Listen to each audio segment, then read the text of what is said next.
Well, good morning to you. It is 7 a.m. on Thursday, October 23rd, 2025. Welcome to On New Jersey Mornings. I'm Ken Rosato. Sorry for the congested sound. Fighting the ravages of a change of season cold. We will take your calls nonetheless. Trench, it's like, Ken, we don't care. We don't want to hear it. Move on. We will take your calls at 888-658-0234. 888-658-0234. Excuse me. Mostly sunny today, a few afternoon clouds, highs near 60. We head to meteorologist Mike Favetta with a first check of the Garden State forecast. You see, Mike, if they would have just left it at Mm, 80 degrees, I would have been fine. But no, no, see, we have right. to get it down to 44 degrees at 7 o'clock in the morning, and then we get it cold. So there, you go ahead. Go Did ahead. the post nasal drip start yet? Because that was yesterday for me, and it just progressively gets worse by the day. So here we are, both of us, two sick dudes doing the Oh, news and we just weather. and meanwhile, Pam is the mommy who has to hear the boys whine right now. The two boys are whining, and mommy's like, "Shut up, deal with it. Try giving birth Yeah, to a yeah. child."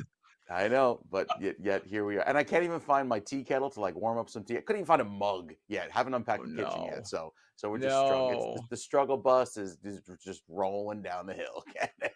it's it's gonna be a chilly ride if you're heading to work or maybe walking to the train this morning. So much cool weather as opposed to the mild start we had yesterday. Look at these air temperatures: 37 on the Green in Morristown, 46 in Long Branch, and 35 in Tom's River, 55 out on LBI. That is a solid 18 degrees cooler in Flemington. Same for you in Morristown, 11 degrees cooler in Mount Holly, and 18 degrees cooler in Tom's River. So a big chill settling in last night. You thank the clear sky, the dry air for that, making for a lovely start to the day. A little bit of a gusty wind right now at 7:02, 20-mile-per-hour wind gusts in Long Branch, 12-mile-per-hour wind gusts in Trenton, and yes, that means there's a wind chill. This is the map Pam loves. Look at that, low 40s. That's our wind chill across New Jersey. Even temperatures feeling like they're in the low 50s right now down the shore. So fall is in the air and it will stick around for the next few days, even in the foreseeable future through next weekend, likely keeping temperatures at or slightly below average with winds that'll be light for the next few days. So no more of those gusty breezes we had yesterday, kind of kicking the leaves up in your face and all that dust and dirt. Now, I think we'll be a little bit calmer going into this afternoon. Temperatures climb into the upper 50s and low 60s, which is a few degrees cooler than yesterday, but there'll also be an extra dose of clouds, whereas the last few days featured mostly sunny skies. That's the change. Tomorrow morning starts off in the 30s, has some clouds come in by the afternoon, maybe a few passing sprinkles off to our north. But beyond that, it's dry and it feels and stays dry through the start of the weekend. Saturday, dry as well. And even going into Sunday, despite a few clouds, look at this, temperatures in the 40s in the afternoon, going back down below the freezing mark right there, about 31 up in Sussex, and then climbing back into the 40s and 50s only by Sunday afternoon. So a much cooler feel as we're running by Sunday, about 10 degrees below average. So that'll feel quite chilly. Next few days featuring that slide in temperatures down into the low 50s. We'll tell you more about it coming up with a check of your weekend forecast. That's when our next weather update, Ken, in a few minutes. I'm upset we didn't start the weekend forecast last weekend. We should have because we need to know this stuff. We It's do. important. But Very. all right, Mike. By the way, I told Pam that because, and it's only because you have the beard. At some point, if I slip and call you Zoran Favetta, it has nothing to do with the politics. It's about the beard. So there we go, because we're going to be talking Ken, about him in, three in a blocks minute. that way, the campaign signs begin. 3 blocks that way. That's Right over you're that right at border. the edge. Right Right at at the the edge. edge. I love it. I love it. All right, my friend. We'll You check bet. back. 7:05 right now. It's 41.6 degrees in northern New Jersey. It's 46 in Trenton, and it's 45 degrees down in Cape May. 7:05 is our time. In terms of traffic, let's take a look now at the Garden State. Actually, we don't have a camera, but I can tell you the Garden State Parkway does have a crash reported. This is northbound south of exit 109, Route 520 in Tinton Falls with the right shoulder blocked down to the Atlantic City Expressway. So between Philadelphia and Atlantic City, the Atlantic City Expressway now has an eastbound crash in the vicinity of exit 38, which is Route 536 in Winslow. The left lane and shoulder are closed, so everyone should move over for emergency workers. And for those of you on Route 202, there is an overturned tractor trailer 202 southbound north of Wurtsville Road in East Amwell. All lanes are now closed on 202 through there. We take a look at the Hudson River approaches, and we are told already, by the way, for the Holland Tunnel, it's already up to 25 minutes. Lincoln is 30 minutes. And check out the GWB approach. So this is a mess, and we have a reason for that actually today. They're telling us there's a disabled tractor trailer on the upper level eastbound approaching the New Jersey side. So, I'm sorry. They're saying if it's eastbound, it would be not approaching the New Jersey side. They're saying, I think somebody's got that backwards on the report. If it's eastbound, it's going to New York. So anyway, that's why we have traffic, because it's eastbound. Anyway, there's a disabled tractor trailer eastbound. So either they're not saying if it's upper or lower here. So I'm going to guess they're both slow, but the upper is basically stopped. So the upper is on the right. That's where I'm guessing. So whoever wrote that report needs to update it. But nonetheless, boy, do I sound crabby. Update the report. So the upper level, lower level, both jammed. That's 45 minutes at 7:06. That's really early for that. It is 7:06 right now, and New York City's mayoral candidates clashed bitterly during their final debate last night as Democrat Zoran Mamdani tried to maintain his lead, and former Governor Andrew Cuomo, running as an independent, and Republican Curtis Sliwa cast him as exactly what he is, entirely out of his league and inexperienced. He has no experience. Do you know that? I'm sorry to do this in the middle of a story. Mamdani only had one job out of college in his life. He was an advocate for people looking for housing. He did that for a year or two. That was his job. And then you want to be the CEO of the largest city in the United States and literally the most important city on the planet with almost 9 million human beings. And you're on the record as being anti Semitic. So, and it's the largest population of Jews on the planet outside of Tel Aviv. And how he's getting support. By the way, half of the Jews of New York are supporting him. Okay. Just go back and look at what he said. You don't have to, don't take it from me. Excuse me, folks. Look at what he says. So while Mamdani began the debate accusing his rivals of being consumed by fighting, the state assemblyman repeatedly ended up in the mud with his rivals. Listen up. What do you say to the 13 women that you sexually harassed?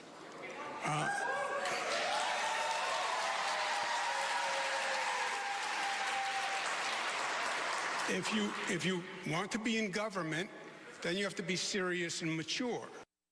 Yeah, serious and mature. So he's telling everybody, talking about somebody who throws stones.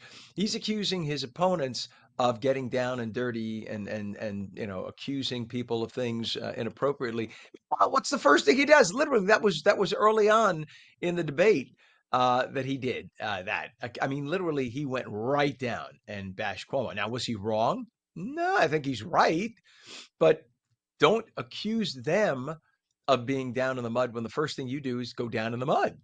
Mamdani's opponents have spent much of the race criticizing the 34-year-old Democratic socialist for his very thin political resume, his pro-Palestinian advocacy, and President Trump's threats to take over the city and even arrest him should he win. Cuomo, who is now running as an independent after losing the Democratic primary to Mamdani, spent recent days urging Curtis Sliwa to drop his bid and has been courting conservatives and moderates, casting himself as a more viable candidate than Sliwa. But the Guardian Angels founder has vowed to stay in the race and wants to make New York City safe again. We're going to fight. Tonight, I want you to look at the content of my policies, to know that I've served this city for more than 50 years, the city that I love. And I'm going to share with you my vision to make New York City safer again, to make New York City more affordable again, and where everybody once again can live the American dream. I mean, ideally, in a perfect world, and not just because the royal we, are to the right a little bit here, given the choice of the three, and I wouldn't have made Curtis my first choice. I know Curtis for years. I know Andrew Cuomo for years. Given the choice of the three, I mean, Curtis definitely has more of what I stand for politically, certainly a lot more. Andrew Cuomo, we know what he stands for. He was governor. But I will give Andrew Cuomo this. When he was governor, there were times when the very liberal New York State Assembly and Senate wanted to go so far socialist, as Mamdani is evidence because he's an assemblyman, But Andrew Cuomo used to step in and be the dad and say, no, no, no, no. And he used to defend business and homeowners and things like that on those occasions. So that's when he stepped up and acted as a mature adult. His own brother, Chris, who I used to work with at ABC years ago, Chris Cuomo has shifted, at least says he has shifted, more centrist.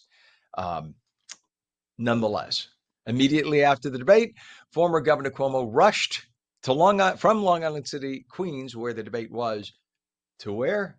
MSG, Madison Square Garden, where he sat courtside with Mayor Adams to watch the Knicks opener. By the way, the Knicks did win their opener, so hopefully he brought them luck. 119 to 111. The latest polls, by the way, have Zohran Mamdani in the lead in the three-way race with Andrew Cuomo double digits behind him and Republican Curtis Sliwa in third place. And for all the people who say Curtis needs to drop out so that Andrew Cuomo can beat Mamdani, Curtis has a very good point. If he drops out, that doesn't mean the few Republicans and conservatives in New York are going to say, I'm going to go out and vote for Andrew Cuomo. Many of them are saying, I'm going to sit home. So that does not ensure that Andrew Cuomo is going to get that vote, because Cuomo and Sliwa have very differing views. So you can't say, everyone who's saying, Curtis needs to drop out, he's being the spoiler. If Curtis were another Democrat, yes. But no, Curtis, he won the Republican primary fair and square. It's the Democrats who are having problems with their own pack of people. And now the Democrats want help from the Republicans to make them go away so that one of them can win? No. That's not the way it works. Sorry. 7:12, two more drug fast boats were taken out by the U.S. military, this time in the Pacific. Two people on board the first boat were killed in the strike near Colombia. That's what this is, the first boat. Watch what happens. We got to see the boom. Let's see the boom. Oh my, there it is. I knew it was coming. All right. So I don't mean to sound like I'm reveling in the fact that two human beings lost their lives at that moment. That I'm not happy about. But what I am happy about is they were two drug dealers. And those drug dealers could have been responsible for the deaths of tens of thousands of our fellow citizens. We know this because our intelligence knows exactly who these people are. So all the liberals who are saying, you don't know who they are. Okay. If you know anything about boats, you don't take a freaking speedboat out to the middle of the ocean. And that's where the Atlantic meets the Pacific, by the way, off Colombia. Those waters are treacherous. Anyone who tries what that guy's doing right there with that boat usually dies anyway, because the waters are too rough. All you need is one storm and that little boat's done. So these people are only doing what they're doing because they're going to make millions of dollars with what was on that boat.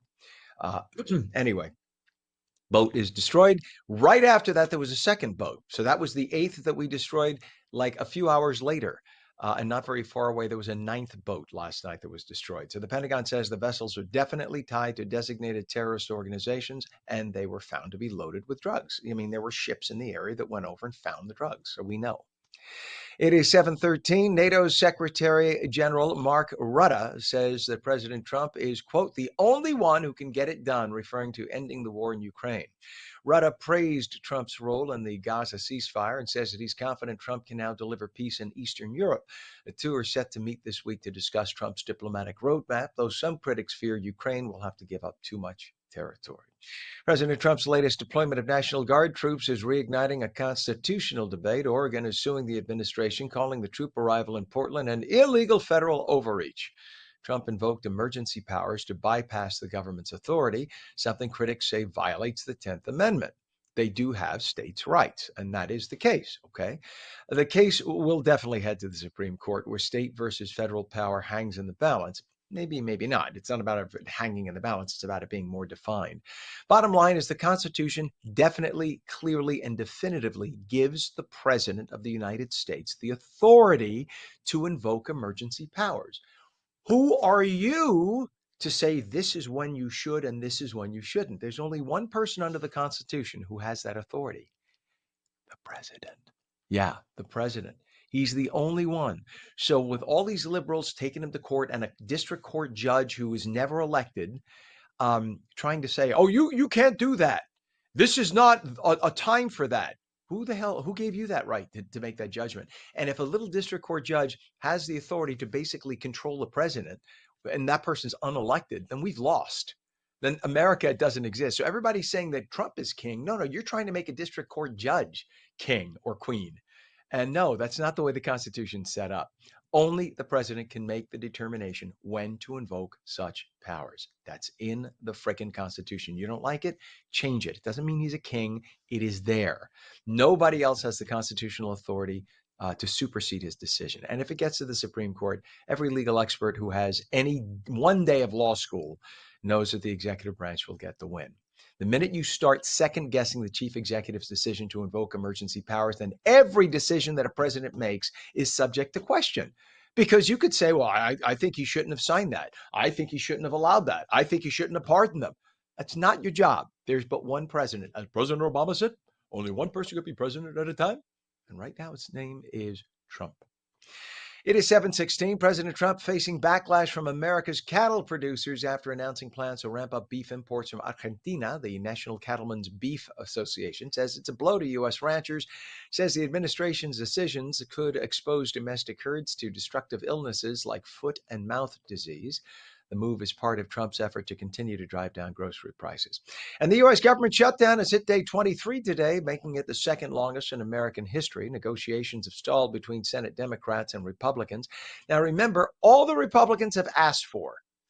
This is not about a new budget right now. This is about a continuing resolution to continue last year's Democrat-passed budget that was proposed under Biden. It's the current spending plan.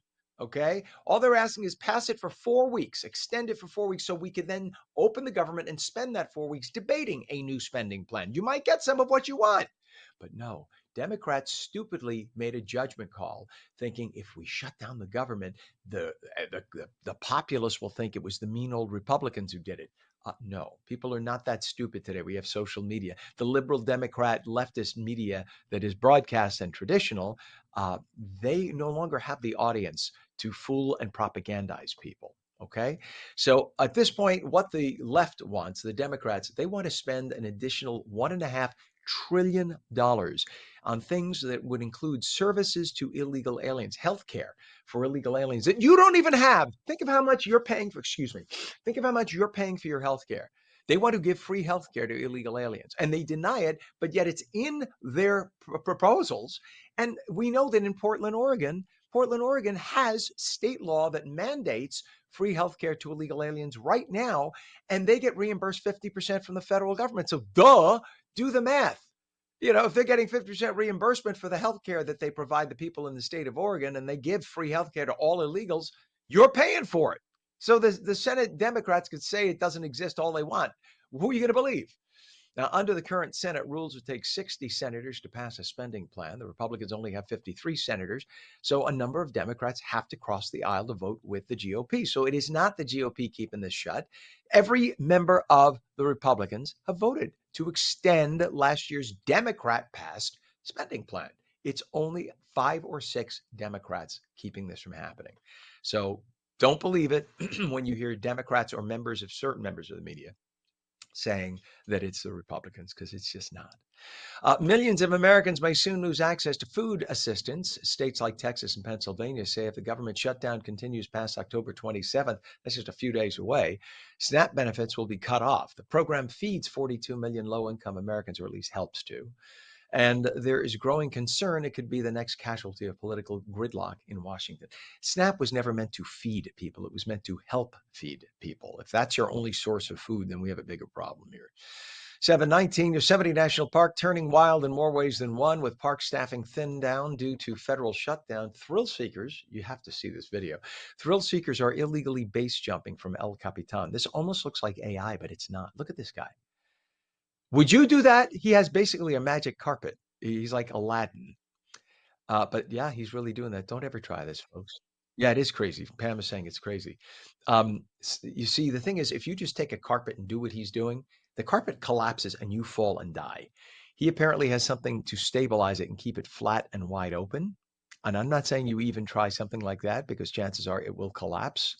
And at any point, I want to remind you, if he tilts too far to the left or right, he goes straight down. There's no coming out of it. So remember that. This guy at any second could die. This is a stupid thing. Do not try it. It is freaky to look at. There's even another camera angle that we don't have time to show you. But yeah, Don't do that. So apparently, because there's no officials there to stop people from doing this, base jumpers have been doing it, and there you have it. By the way, last week in Florham Park, love filled the room at the Parc Savoy, where the 14th annual Love is in the Air Gala warmed the hearts of Morris County. Hosted by Halos for Angels on October 15th, the event honored everyday heroes who turned compassion into action. On New Jersey's Lisa Marie Falvo has the story. Karen Castellaro and Halos for Angels has an outstanding reputation around Morris County for the epic ways that they give back. Tonight, we're at their 14th annual Love is in the Air Gala at the Parc Savoy in Florham Park, where we met their rock star honorees. On a night filled with love, laughter, and even a few tears, the Halos for Angels Love is in the Air Gala brought together a community defined by compassion. What began as one woman's mission to help families in crisis has become a lifeline for so many across Morris County. Every community should have Halos organization in it because we just touch so many lives. Founded after her own battle with breast cancer, Karen Castellaro built Halos for Angels to provide help when hardship hits, from meals and rides to emotional support. Each year, the gala honors those whose strength and generosity embody that spirit of community, including longtime volunteer Lynn Byers, who now finds herself on the other side of the mission she's championed for years. Halos, what we've been doing for others, Halos is doing for me, the visits, the check-ins, the food, and Karen Castellaro has been so great with being the chemo companion, taking me to my treatments and stuff. And I get visits from the junior Halos, so it's been a wonderful experience. I'm so glad to be a part of such a wonderful organization. Lynn's story is a reminder that even those who give endlessly sometimes need a hand to hold. And that's when this community rises up. There's a lot of folks out in the community, they have something going on maybe medically, but they still have 4 kids and they're still trying to put, food on the table. And Karen recognizes all those people. And also she gets people to wrap their love around these people. Taking a break from the campaign trail, Morris County Sheriff James Gannon paid tribute to the organization's impact, a mission that has reached far beyond local borders. Through every act of kindness, every meal, every message, every moment of comfort, Halos for Angels reminds us that even in life's darkest moments, angels walk among us. In Florham Park, I'm Lisa Marie Falbo. Beautiful story. 7:23, you're watching On New Jersey Mornings, and we'll be right back.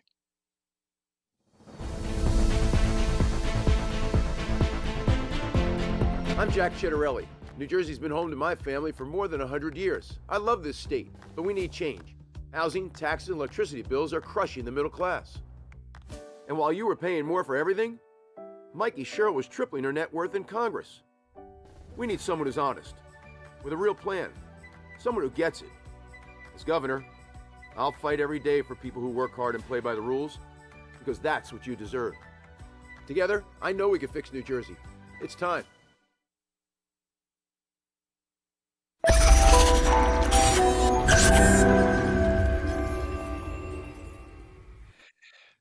Welcome back to On New Jersey Morning. Straight to meteorologist Mike Favetta with the Garden State Forecast. Good morning, Mike.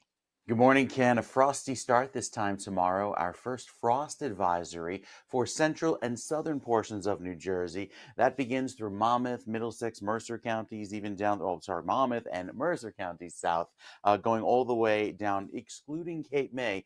And that's through 9 a.m. tomorrow for some frost as temperatures get down to just about freezing first thing tomorrow morning. So the clouds picture showing clear sky this morning, maybe a few passing clouds throughout later this morning, but overall a slightly cooler feel throughout the day as our temperatures will feel a little bit chillier thanks to the dry weather as temperatures begin this morning in the low 40s, even some upper 30s, climbing back only into the 60s by this afternoon.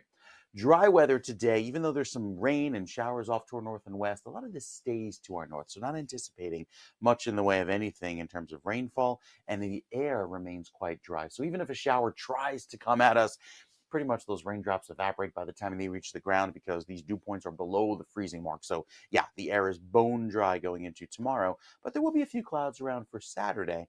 And you can see that with the future cast here. Going into Monday and Tuesday of next week, just a few clouds returning. The rain, however, should hold off until Wednesday night into Thursday. That's a little bit of wet weather that comes at us, likely cold enough to support a little bit of snowflake activity off to our north.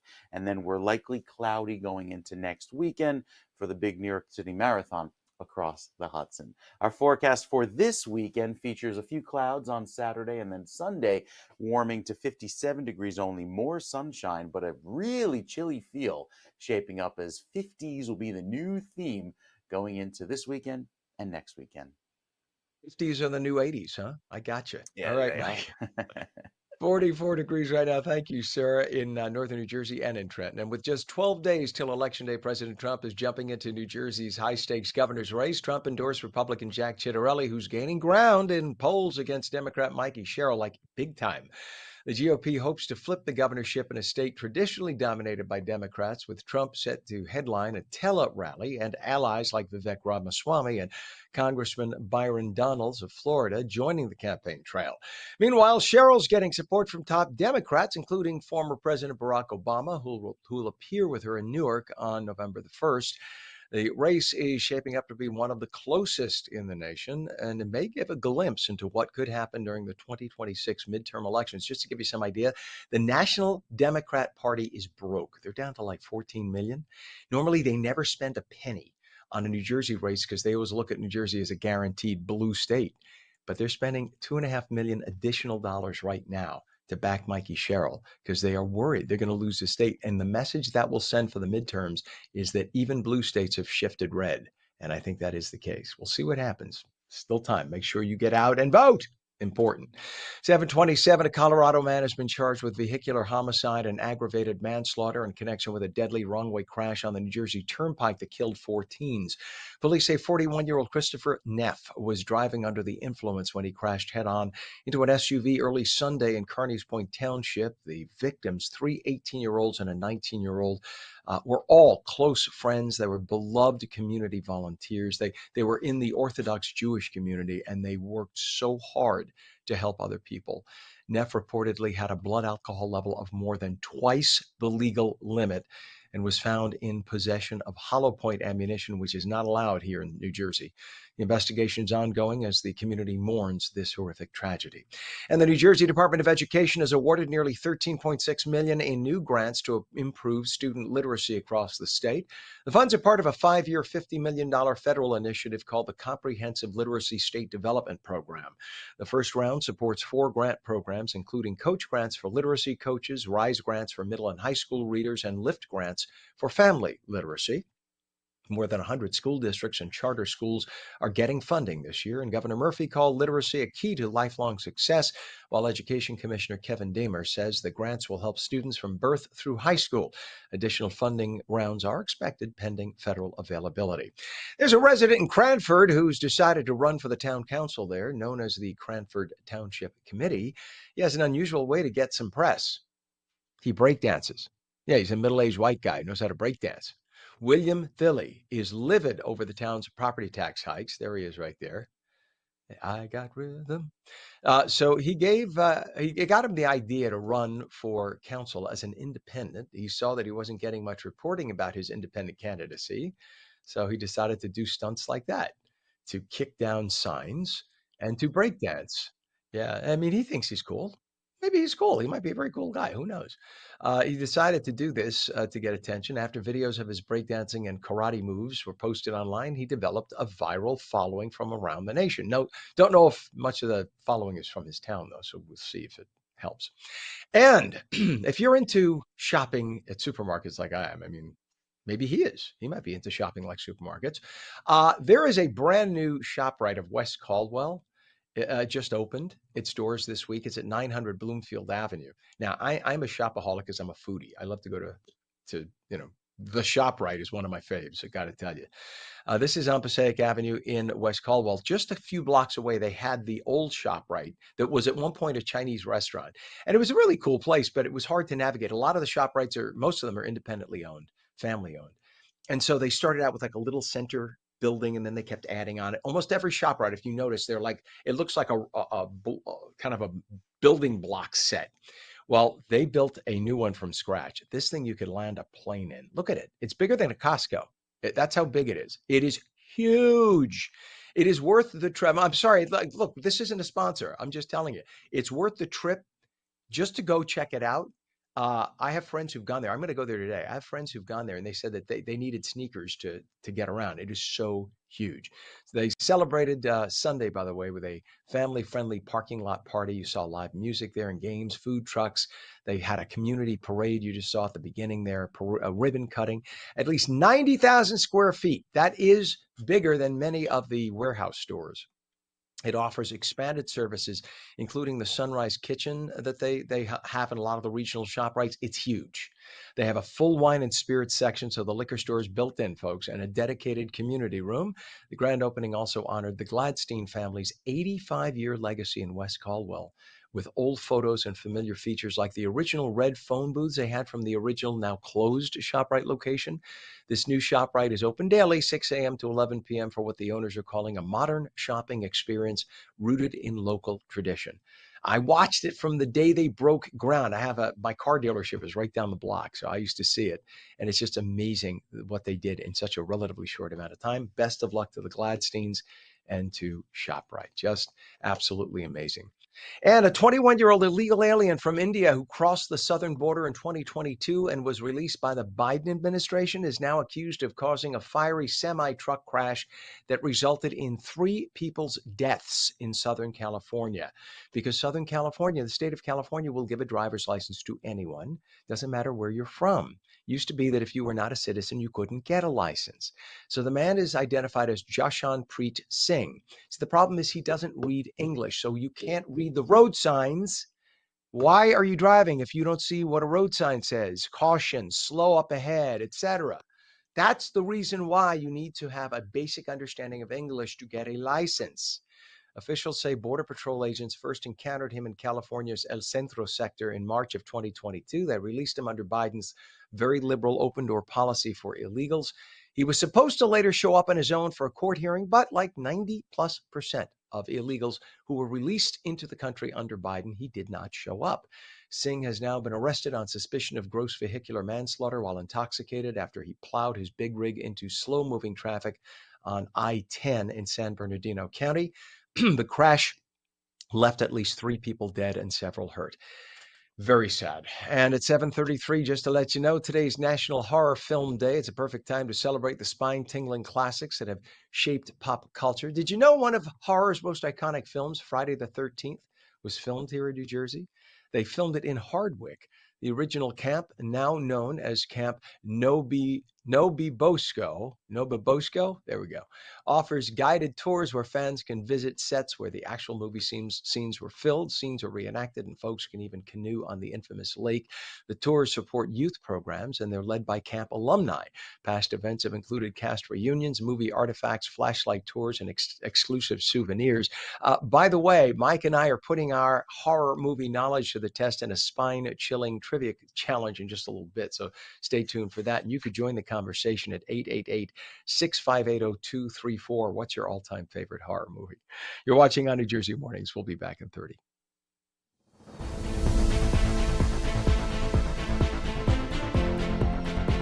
Bergen Equestrian in Leonia is the top destination for horse riding, lessons, and exceptional horse boarding facilities on over 23 acres in Overpeck Park. Bergen Equestrian has programs for people of all ages and skill sets, indoor and outdoor riding areas, and a riding lounge. Riders can compete in horse shows and special events. Bergen Equestrian offers horse boarding and rentals, seasonal kids camps, and more. Consider Bergen Equestrian for unforgettable memories with kids' birthday parties, private events, weddings, and school trips. Visit BergenEquestrian.com.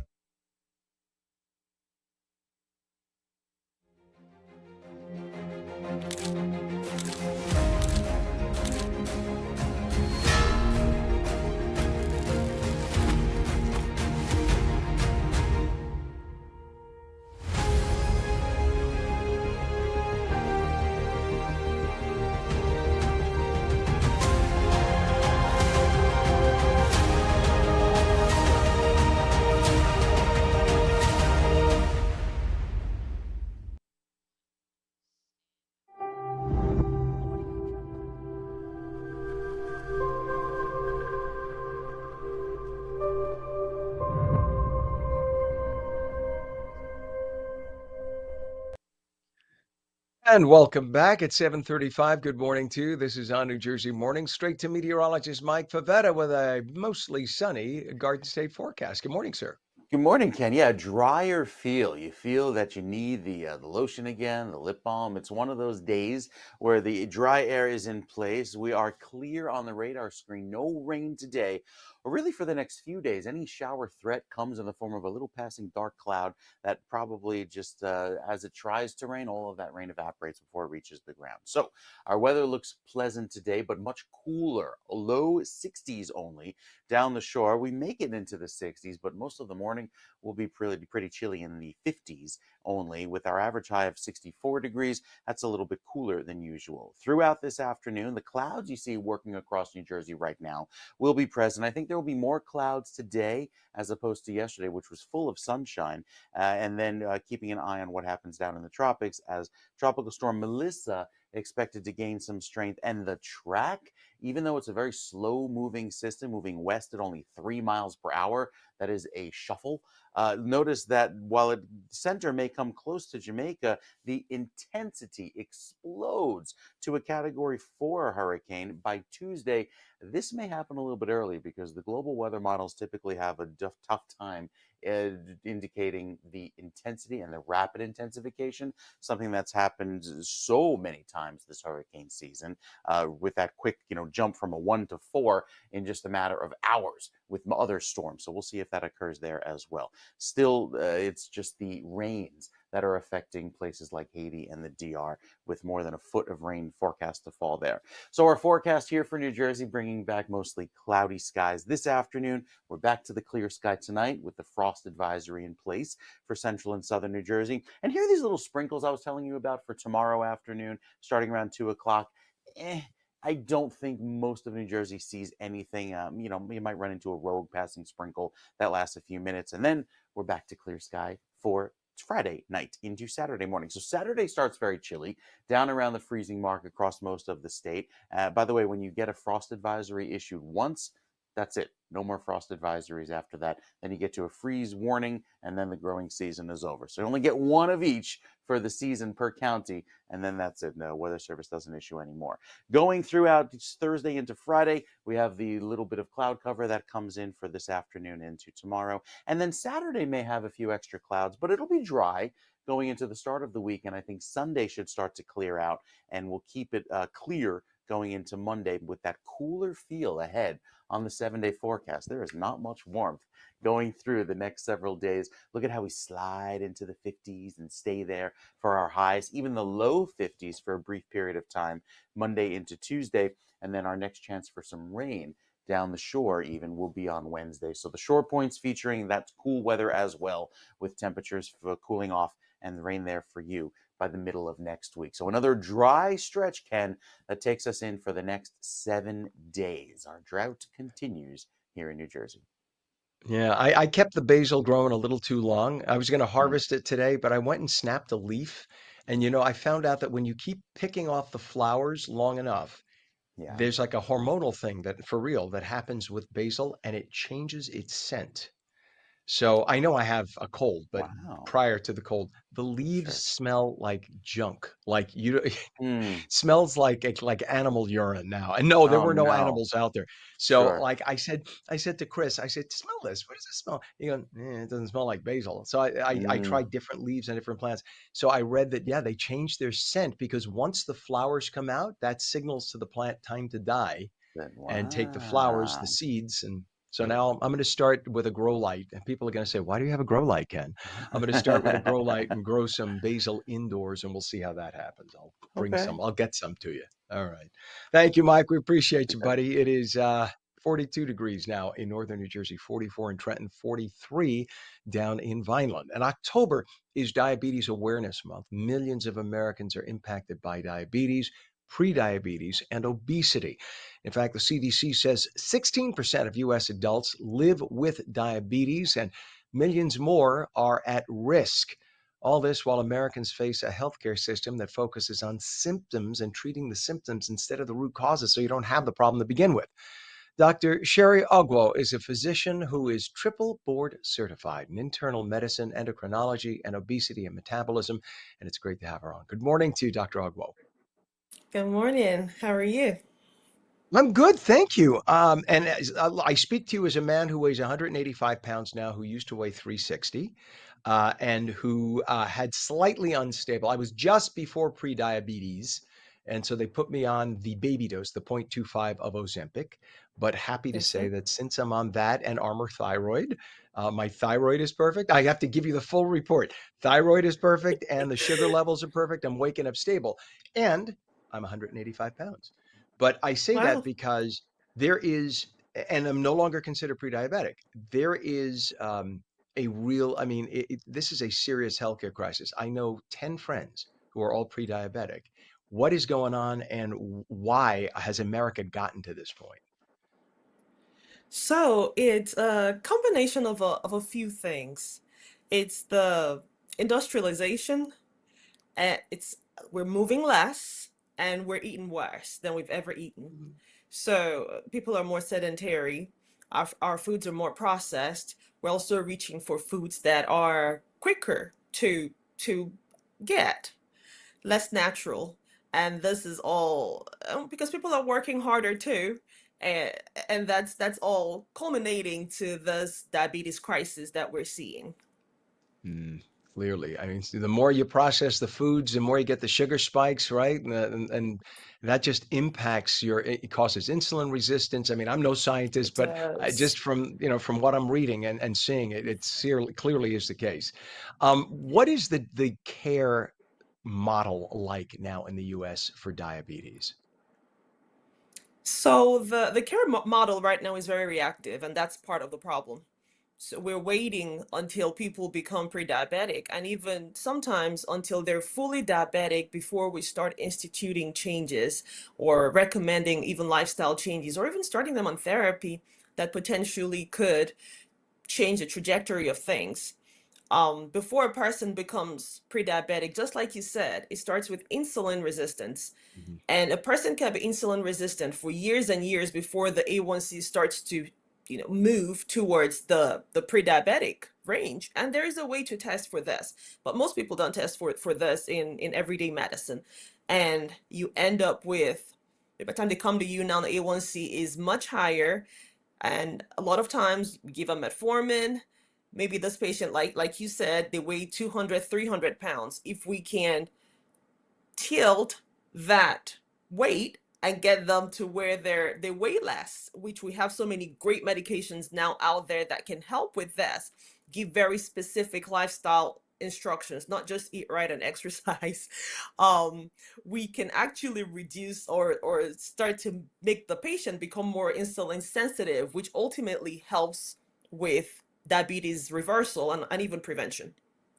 Amazing. And I will say this, even though I mean, I've done it all, doc, from when I was 360 pounds. I had a Roux-en-Y gastric bypass back in Okay. 2003. I'm a mess. I'm your perfect person. Uh, and then, or maybe not, maybe just the opposite. I had the Roux-en-Y that got me down about 2/3 of the way, but then I kind of Okay. froze, but I maintained like 240 pounds for years. And then did some intermittent fasting that got me down a little more, and then the Ozempic got me down to where I am. And I will say this: Mhm. once I broke the 200-pound mark, I'm 6'3". I broke the 200-pound mark, and now I'm down to 185. I crave vegetables. I crave them. I crave fruit. I crave and I've lost the taste for most meats. I'll have a little chicken or a little fish. All my old cravings, fast food, uh, no offense to the fast food companies, like it's all gone. So there's something to be said. It's like one, you don't know what causes the other, but there is something to be said for just you start eating right, and it's like a roller coaster. You start wanting to continue to eat right. You are absolutely correct. And this is because of our relationship, honestly, with food. When we're using processed foods and high sugar foods, high carb foods to trigger dopamine release in the brain, Mhm. then what happens is more begets more. The more you eat those things, then the more you're seeking that dopamine hit. And eventually you start to numb the receptors, excuse me, to where you need more and more. to get the same feeling, the same feel good feeling that you get from dopamine, because that's our feel good hormone. Foods triggers, or our foods have does have a relationship, excuse me, with dopamine, with serotonin. These are all neurotransmitters in the brain that make us feel good. So when you eat less of those foods, then you reset your transmitters, your receptors, to where the good foods, the better foods, now give you the same dopamine hits. Exercise gives you the same dopamine hits, and that's where we all need to slowly get to. I know a lot of people don't want to hear it. They go, meh, meh, meh, meh, meh, meh, meh, when they go to I their know. doctor, right? Because it involves a little Yes. change, and change is always a little pain in the neck on day one. But once you, like you're saying, once you get into it, it's like, boom, you then look forward to it. You go to the market, all of a sudden you go to different parts you never went to before. And you're saying, I've never tried that Yes. vegetable. And you try it. And all of a sudden you say, where's this been all my life? I love it. It's just amazing. And I know you provide online care as well, and you try it more holistic approach. Tell us more about the holistic approach to your patient care. Yes, sir. So holistic treatment does not mean that we are not using the more allopathic medications, but what it means is that you look at the whole person. I'm looking at you as more than just the number. I'm not just looking at your blood sugar numbers. I'm not just looking at your A1C levels. I'm looking at how is stress affecting this number that I'm seeing today? How is lack of sleep affecting insulin resistance? Do we have a mental or emotional strain that is not allowing this person in front of me follow the path that we've set? And so, because human beings are not just numbers. There's so many Mhm. things that number is telling a story of, so many things happening in the background. And how can we bring it all together, looking at not just the sugar? I'm an endocrinologist, that's why I keep saying sugar, but Mhm. Yeah. also the kidneys, the nerves, the heart. How are all the organs affected by this blood sugar number that I'm looking at right now? Yeah. And by the way, having had gastric bypass, I see an endocrinologist twice a year, and you have to, because if anyone who's had any kind of a weight loss surgery, you have to make sure you maintain your nutrition levels because they tend to drop, right, Absolutely. sharply. So I have to take, Yes. all the iron in the morning, calcium in the evening. I do the whole thing, and you have to, because otherwise, I've seen people with gastric bypass get very sick. Otherwise, I'm sure you have. You just have to be on Yes, top of sir. it. We're our own number one advocate. Doctor, what is a website for you for Absolutely. more information? So if people want to reach out or find out more from you. Okay. If you want to find out more from me, you can go to www.sherrymd, so CHERIMD.com, for more information. Awesome. And I love the name. That means cherished in French, right? Chérie. There you go. Yeah, My it cherished. does. Yes, sir. Awesome. Absolutely.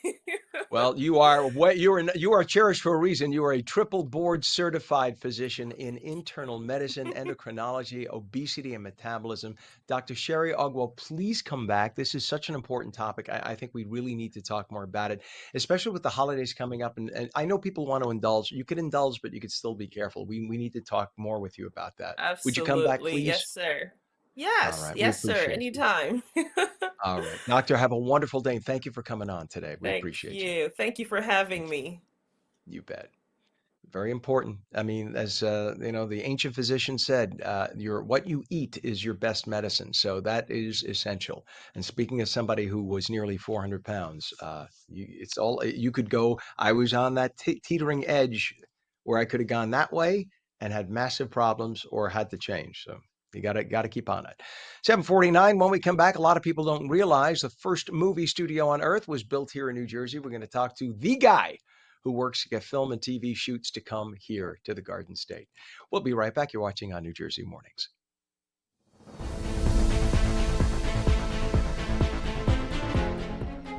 We vote to protect the Social Security we worked hard for. We vote because family caregivers deserve support. We vote to have a say in our future. For all the reasons why, AARP has information about when, where, and how to vote. Find the information you need to make your voice heard.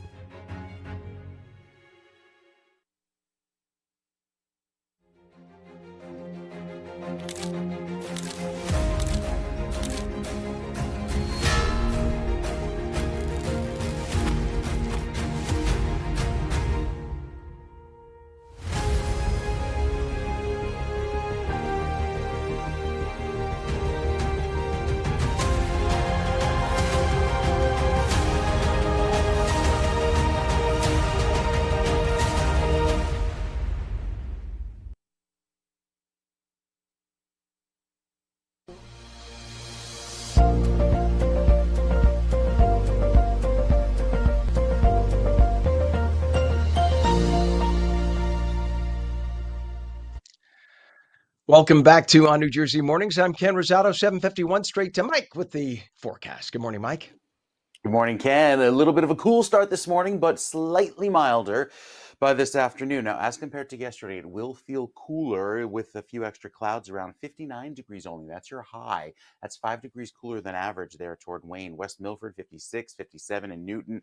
Heavier on the clouds, especially in northern New Jersey, as a lot of that system that's off to our west, making it feel slightly cooler. And that's kind of the trend going forward. Cooler than average temperatures up the East Coast through the first week of November. A lot of the heat is locked out to the west. But once we get into the end of the month, into early November, that's when we should see a little bit better chances of rain because we're dry for the next 7 days. No substantial rain coming at us, at least until next Wednesday. The 7-day forecast, still in the process of unpacking, so there's stuff lying around. Bringing back the upper 50s going into Saturday and Sunday, and then the upper 50s as well by the middle of next week. There's our rain chance for the Wednesday time frame, about a week from now. And then going into the short points, again, cooler there with more sunshine this weekend. Starting to see the clouds return by Tuesday of next week, and then the rain comes in on Wednesday, Ken. Thank you very much, sir. 7:52 is our time. And, a lot of people don't realize the first movie studio in existence on Earth was built here in New Jersey. A lot of people don't know that. Even today, New Jersey remains home to a booming film and TV industry. A lot of people don't realize. I mean, Thomas Edison, and excuse my cold, folks.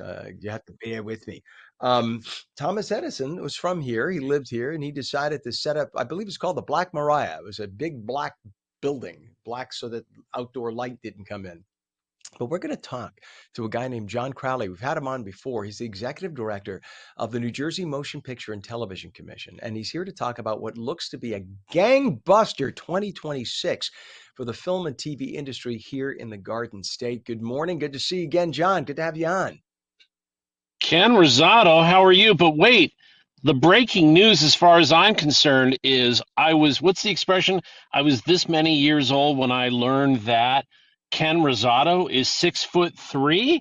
What? Sir, yes, I had no idea. Yes, I see you're this big on my screen, and my son grew up listening to you in the morning as he was getting ready to go to school. I had no idea you were 6'3", my friend. My gosh. Here's the thing. We sit that's huge. sit behind an anchor desk and we look like we're that big. But they do is at the TV stations in New York, they make our chairs go up and down so that the male and female anchors look like the same height, because otherwise the camera shot would be like that. So that's why they do this. Right. So my knees literally used to touch the ground. That's how low they would keep my chair. I don't have to do that here, obviously. Hysterical. But that's for real. Yeah, that's for real. So well, you're as big as all the production going on in this state right now, Ken. How's that? $800+ million? $800+ million? Is that what we brought into the coffers because of your efforts there in the movie industry? That's huge. Well, we at the commission, part of our job is to go bang on doors and get the studios and networks to understand all the great things that we have to offer in the state. We're the third largest experienced workforce in the United States, right behind LA and New York. We've got this huge variety of locations. We've got this mature but expanding infrastructure, which we'll talk about in a second, our stages, our rental companies, and so on and so forth. We've got a commission that will help you. We're trying to streamline the process of permitting or scouting locations. So we've got the incentives also, which are the door opener, right? But I would say this in terms of the big spend this last year, the incentives are what opened the door, right, to get them interested in the state. And then it's all those other things. It's knowing that you've got the crew, that you've got the infrastructure there to support you. And so because New Jersey was one of the only states that was up last year in production. We were up 41% year over year. So we did $592 million in business in 2023, $833 million in business last year. And along with that we went from 17,000 crew hires in 23 to over 30,000 crew hires in 2024. Now, if it was just the incentives, then all the other states would be up. But New York was stagnant. California was down, Georgia was down, Texas was down, New Mexico, Louisiana, they were all down. Only Chicago was up, I think about 9%, but that's likely going to change because that's mostly reliant on all those Dick Wolf procedural shows, right? Chicago Fire, Chicago PD, and I think one of those just got canceled the other day. So we're shooting for number 3 to take over right behind LA and New York and take over where Georgia currently sits. And I think we're going to do it. I think we're going to do it. And I have to say something. You were talking about horror movies as we're moving into Halloween and Friday the 13th. I don't know if you knew this, but A24, prolific, great production company, they're doing Crystal Lake right now in the state. They've been here for several months, and they're doing, it's a new TV series, Crystal Lake, and it's the prequel to Friday the 13th. And we've been on some of their sets.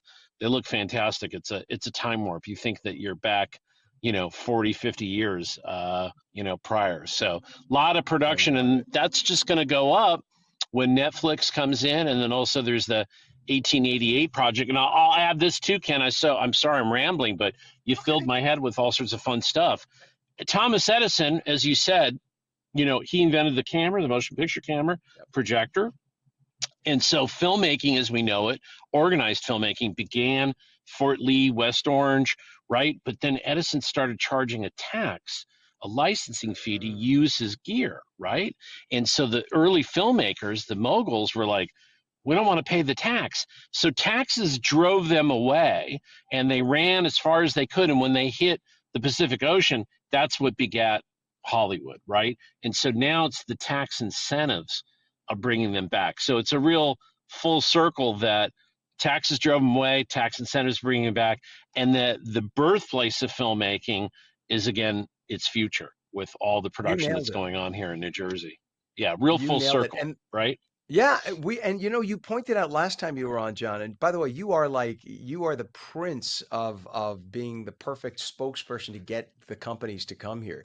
The idea that in this state, you're very kind, but it's all these things, Ken. It's all these things. I went from selling TV shows and creating shows to now we're pitching a state. And I told my boss, Tim Sullivan, who's our great leader at the NJEDA, and also the governor, I said, this is not a hard job, move or pivot, because instead of pitching shows, we're pitching the state, and all these great assets make it really worthwhile. So why would you say no to New Jersey? Why would you say no if you're a filmmaker, John, when we have everything to offer you? I am convinced that, and I'm sorry to my friends in New York, I'm born and raised in New York. I am convinced that there has been a negative PR campaign against New Jersey by New York for decades because New Jersey is such a great place. All my friends from New York who come here, they go, I didn't know New Jersey was like this. I didn't know New Jersey had farmland. I didn't know New Jersey had dairy. I didn't know. They don't realize when you come here, you stay here. And there's a reason why we have the most densely populated state in the country. But as to your comments, the beauty of the state, you could be in mountains skiing, and an hour away you got the ocean. Where else do you have that? You have flatland, you go down to Vineland, you have Philadelphia on one side, New York City on the other, only 90 minutes apart, two of the largest markets on the planet. You have everything here, and now you offer tax incentives. You could see why they're coming here. I mean, do you think there's a chance that we could even potentially match? I was going to say, could we match Hollywood sometime? Oh, well, let me say this. We're way more than the Rusty Bridge opening in The Sopranos, aren't we? Right. And the other joke that I always say, I'm sorry, I repeat it all the time, but it's true, is, as you said, you can go from the beach to a mountain with snow in 90 minutes, and it'll take you 90 minutes to go crosstown in a certain city across the river, right? So we have all these variety of looks in a very compact, geographically compact area, and that is a huge draw because time is money to a production, right? So when you've got a lot of different looks that you need in your script, you can get all these different things, in a relatively short space. But these studios that are coming in, will we overtake Hollywood? Will we overtake New York? I don't know. New York is a fantastic city, cultural icon.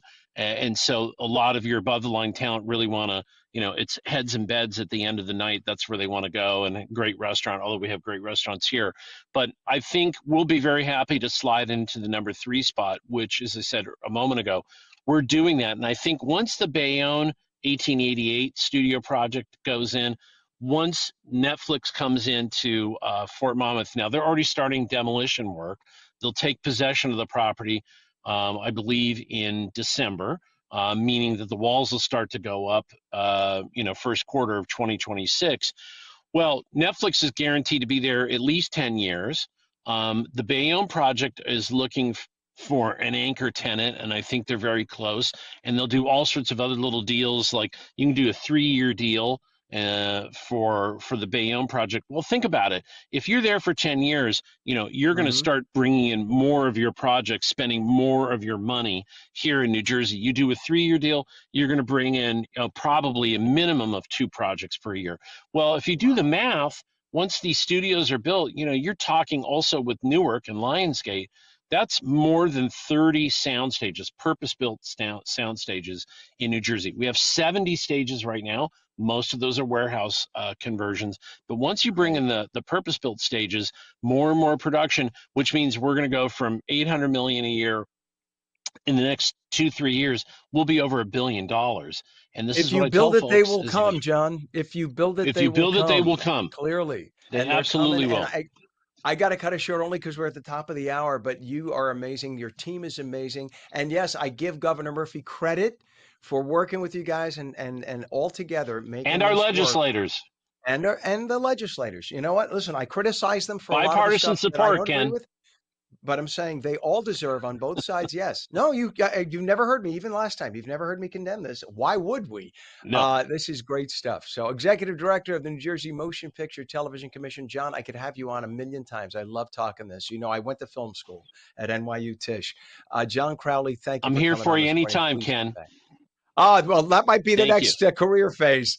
Thank you, John. Have a great day, my friend. Thank you. Take care. All right. It is you too. You too. John is great. You know what? I just love the fact that he is so excited for New Jersey and brings the industry here. Well, listen, it is 8:03. We're going to go to Mike in a minute, but I just want to do this first. We have our guest waiting patiently, and we know that they have a time constraint, so we're going to go to them first. Scams are getting more and more sophisticated. According to the FTC, scammers stole $12.5 billion from consumers in 2024 alone. From phishing emails to fake texts to fraudulent checks, the threats are everywhere. Paul Benda is here. He's the Executive Vice President for Risk, Fraud, and Cybersecurity at the American Bankers Association. He's here to talk about it. Paul, good morning. Thanks for being here. Thanks for having me on, Ken. Well, we appreciate you. And what are some of the most common scams that you're seeing right now? We're seeing a lot of imposter scams out there. The bad guys are really figured out how to use technology against us. They can spoof your bank's phone number and name on the caller ID. And they steal your personal information. They'll call up. They'll have your name. They might have the last 4 of your social security number. Or they might say, hey, are these the first 4 numbers of your credit card? Pretending like they know information about you. And so they've gotten a lot more sophisticated than they have in the past. And their goal is to get either, your full credit card number or some of your security details or that one-time passcode so they can hack into your account. Paul, I'm still shocked that there are still those folks who are calling senior citizens and getting them to buy gift cards and mail gift cards. I was at a supermarket in Fort Lauderdale a couple of weeks ago, and I bought gift cards for my nieces and nephews. And they had to say, we need to talk to you because I bought like 5 gift cards. Did anybody approach you and ask you to pay for something with this? The manager came over. And at first I'm like, excuse me, that's invasive. And then I realized, no, thank God. This is good that they're doing this. But is that still a prevalent thing?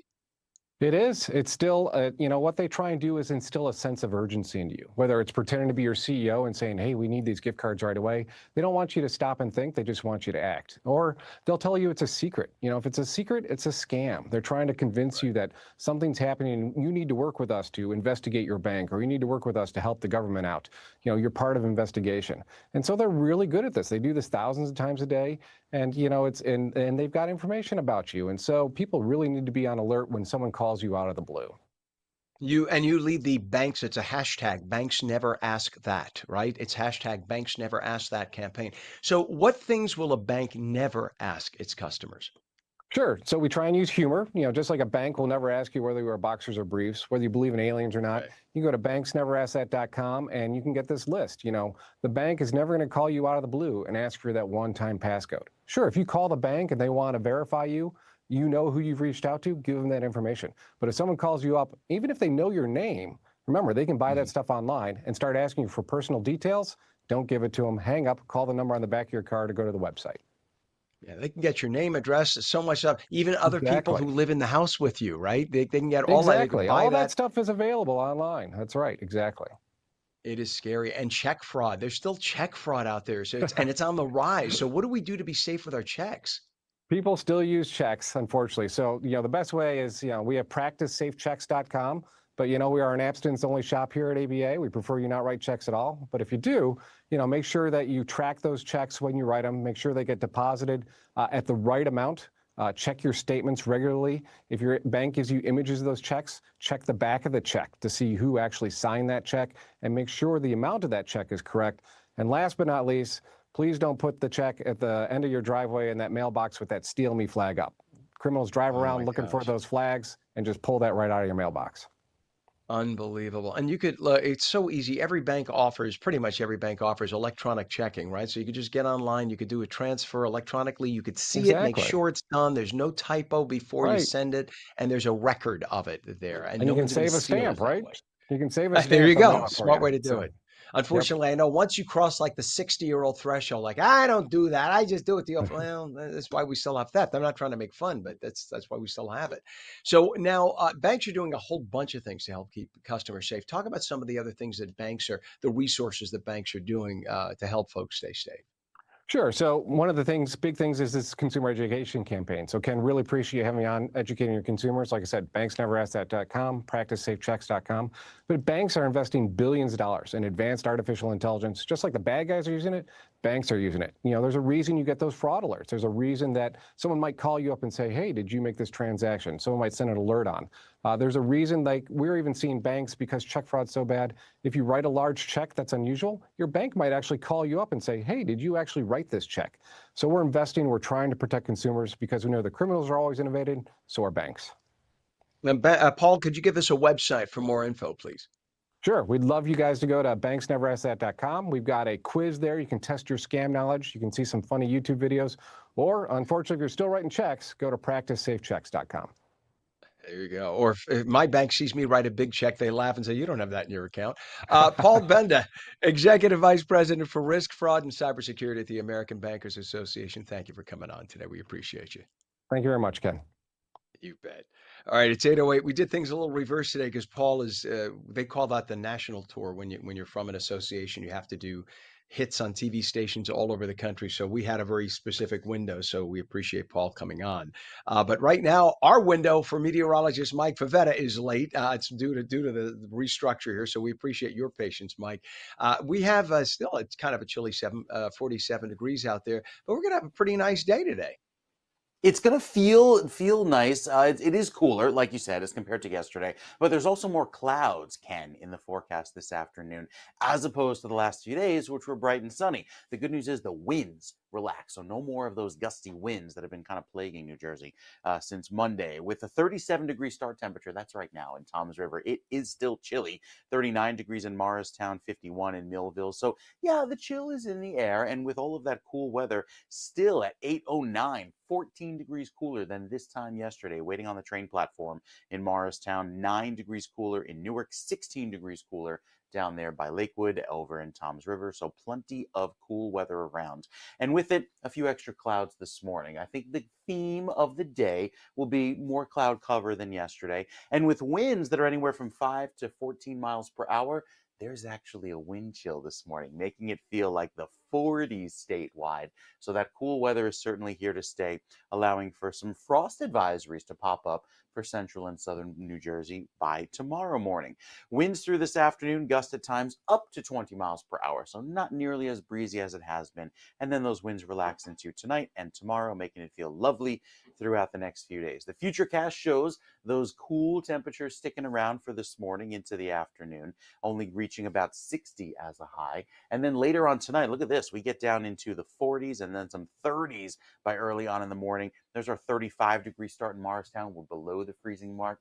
Up in Sussex, 31 degrees for you. So plenty of cold air in place. And even with it, a few passing sprinkles that'll possibly make it up in northern New Jersey. But most of the state, I think, stays nice and dry with that clear weather around. And then throughout the day, Saturday and Sunday, 50s only. So a big change in weather. And with that drop in temperatures, it stays cool for the weekend. Clouds around for this weekend to start. And then I think by Sunday, we start to see those clouds break up. But still another chilly start on Saturday morning and a cool start as well for Sunday with those temperatures starting in the 30s, climbing only into the 50s. So big cool down on the way. And that's the trend for the next few days. Cooler weather for the weekend with a slide down into the 50s each and every day, Ken. All right. Thank you so much, sir. Appreciate it. It is 8:11 right now. We have a lot of traffic to talk about. We have a crash now on Route 29 southbound by Parkside Avenue in Trenton, and that is causing the right lane of the two lanes and the right shoulder to be closed. Just an absolute mess in downtown Trenton at this hour of the morning at rush hour. We have a crash. This is in West Windsor Township on Route 1 northbound by Meadow Road. We also have a crash investigation on I-80 westbound, east of exit 12, which is Hope Blairstown Road in Frelinghuysen Township. The two right lanes of three lanes are closed. We have a crash reported now on the Turnpike northbound exit ramp at Route 18 from Interchange 9 in East Brunswick. All lanes are open, vehicles on the left shoulder. That's causing a lot of brake checking through that area. There is also a crash that's been there since 6:30 this morning. It's on the Atlantic City Expressway eastbound in the vicinity of exit 38, which is Route 536 in Winslow Township. The left lane and shoulder closed. You should move over for emergency workers. And we have an overturned tractor trailer, Route 202 Route 202 southbound, north of Route 602, which is Wurtsville Road in East Amwell Township. All lanes are closed. That again is Route 202 southbound, north of Route 602, Wurtsville Road in East Amwell Township, with all lanes closed. Delays on Route 17 northbound from South Summit Avenue in Hackensack to Central Avenue, Rochelle Park. All lanes are open, but very slow through there. And your Hudson River approaches right now, very heavy. The Lincoln and Holland are both reporting 35 minutes. In fact, the Lincoln is 35 to 40. We look at the GWB upper and lower. It's just been an absolute jammed mess all morning. Both approaches, upper or lower, are going to cost you 45 minutes into Manhattan at this hour. Just a mess. It is 47 degrees in northern New Jersey, 45 in Trenton, 42 down by Cape May, and 44 in Vineland. When we come back, Jersey City is one big, beautiful place. We're going to talk with the author of a new book that's all about New Jersey's second largest city. Mostly sunny today, but then some clouds come in later today. Highs about 60. Meteorologist Mike Favetta will return with a full Garden State forecast. And we will take your calls. Yep, the phone lines are open. 888-658-0234. 888-658-0234. You're watching On New Jersey Mornings. Don't go away.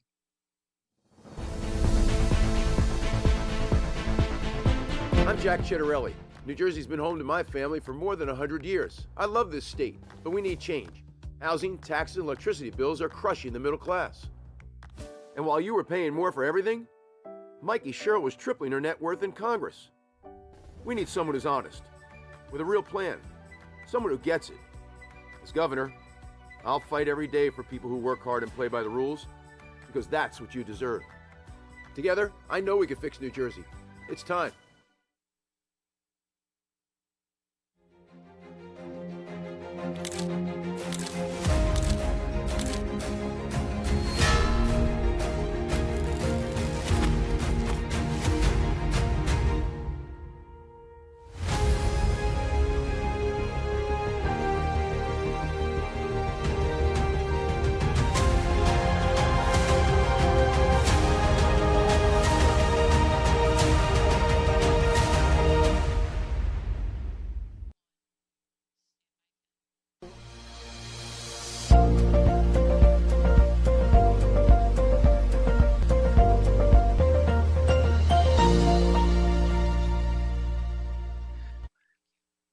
Hello and welcome back to On New Jersey Mornings. I'm Ken Rosato at 8:15, taking calls at 888-658-0234. Mike, did we interrupt your little cough? Ah, Pam took Mike early. All right, there we go. We got both Mike and I are under the throes of pneumonia. No, I know. It's terrible. They're two complaining, whiny boys, both of whom are getting a little cold. But this is what And I didn't even get my any flu woman there. shot yet. So, trying to compound it when we'll try to get my flu shot later. Just going to feel Excuse me, I totally took a miserable deep tomorrow. I just took a So, deep breath, and of course, I'm choking. We're a mess.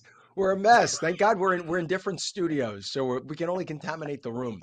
this is Again, true. mostly sunny today, but we're going to get clouds later in the day. Highs near 60. Meteorologist Mike Favetta will suck it up, Buttercup, for a minute and give us the Mm-hmm. Garden State It's forecast. the Good weather morning, that gets you sir. sick, Ken. Good morning to you. It's that warm one morning, cold the next, big 20-degree temperature swings every morning. And yet we have the frost advisory that's in place for tomorrow morning. This is late tonight, ending 9 a.m. tomorrow. And this just means that the growing season is winding down. It ends when that becomes a freeze warning, and that'll be issued when the temperature drops below freezing, probably happening in the next 2 weeks. So important to take the sensitive plants indoors if you still have them outside. As far as this afternoon's temperatures in Monmouth and Ocean County, we climb into the low 60s only. So there's a big change, bringing back the cool weather, the cloudy skies today, more of an overcast gray. Thanks to all of this energy, you can see the swirl here spinning over the Great Lakes. And as it works its way and pivots across the Northeast, we get clipped here in New Jersey with a few of those clouds. Not anticipating to see any showers. And if there is a rogue shower that passes by, these dew points are so dry in the low 30s at or below the freezing mark that all that rain evaporates by the time it reaches the ground anyway. So not anticipating much, if any, rainfall, at least for the next week. Even through Monday and Tuesday of next week, we're staying dry. Look what happens by Wednesday night into Thursday, though. That's our next chance for some substantial rain that comes in and likely gives us some wet weather into next weekend. So it's one to watch, as our weekend forecast this weekend is bone dry with extra clouds on Saturday, but sunshine returns by Sunday. High of 57 degrees. That November chill is in the air. We're typically in the 50s for the first weekend in November, so we're kind of getting a taste of it about a week early, Ken. All right. Thank you so much, sir. Appreciate it. Yes, yes, yes. It is fall. I acknowledge it. All right. Fine. It is 41 degrees now in northern New Jersey, 45 in Trenton. And in terms of traffic, let us go over to I-80. We have a crash investigation taking place. This is I-80 westbound, east of exit 12, which is Route 521, Hope Blairstown Road, Frelinghuysen Township. Do we have that? The I-80 shot? It's down second from the last. Second from the last I-80. It is the second from the last. So what we have right now is a crash investigation. Uh, yes, second from the last. Yes, there you go. So there's the line of traffic. Sorry. See, when I get a cold, I'm a grumpy old man when I get a cold. I'm sorry, folks. I'm sorry. I need to take the Xanax, Ken. So this is a crash investigation taking place, and that's causing the shutdown of the two right lanes. So you could see those two lanes there as people are coming up. And that is in by Hope Blairstown Road in Frelinghuysen Township. We have a crash on Route 29 southbound by Parkside Avenue in Trenton. The right lane and the right shoulder are both closed there, and a crash on US 1 northbound. Northbound Meadow Road in West Windsor Township. The right shoulder is closed. We also have a crash on the Turnpike northbound exit ramp to Route 18 from Interchange 9 in East Brunswick. All lanes are open. And a crash on the Atlantic City Expressway eastbound in the vicinity of exit 38. By Winslow Township, the left lane and left shoulder are closed. You have to move over for emergency vehicles. We also now have a crash reported on the 202 southbound. It's an overturned tractor trailer, actually, southbound north of Wurtsville Road in East Amwell Township, and the entire roadway is shut down for that. So if you are in that vicinity, East Amwell Township, Route 202 is shut down right by Wurtsville Road. Try to avoid that area. Your Hudson River crossings, Lincoln and Holland are both a mess, about 35 minutes now, and the GWB approach upper and lower both jammed, 45 minutes. It'll cost you either way. It is 8:20. Guy who knows all about congested cities. We're talking Jersey City next. A beautiful city nonetheless. It is New Jersey's second largest, a true urban beauty that only artists seem to fully capture. Now there's a new book that helps capture its essence. It's called Subconscious City: Love, Art, and Artists, Jersey City, USA. It's a collection of stories and a novella that captures the heart of Jersey City just before the pandemic. Author Timothy Herrick is here to talk about it. We welcome him. Good morning, Timothy. Good morning. Good morning from I love Jersey Jersey. City. Jersey City is awesome. I think a lot of people don't realize, number one, it's the second largest city in New Jersey, but if you look at it, it's like the most contemporary looking city with a beautiful skyline. If you were to take that skyline of Jersey City, you could put it anywhere else in the country and that would be the major metropolitan area, right? But because it's in the shadow of New York, it's like it looks like an extension. Yeah, also the skyline is changing because there's a mix of old factories and warehouses, beautiful historical buildings, next industrial era buildings next to some new condo buildings and skyscrapers, which may not be as interesting, but it's an interesting clash of two different eras. Yeah, I have a friend who lives in a condo in what used to be an old school right by the Holland Tunnel. I don't know the name of the building. You may know. It literally overlooks the Holland Tunnel approach.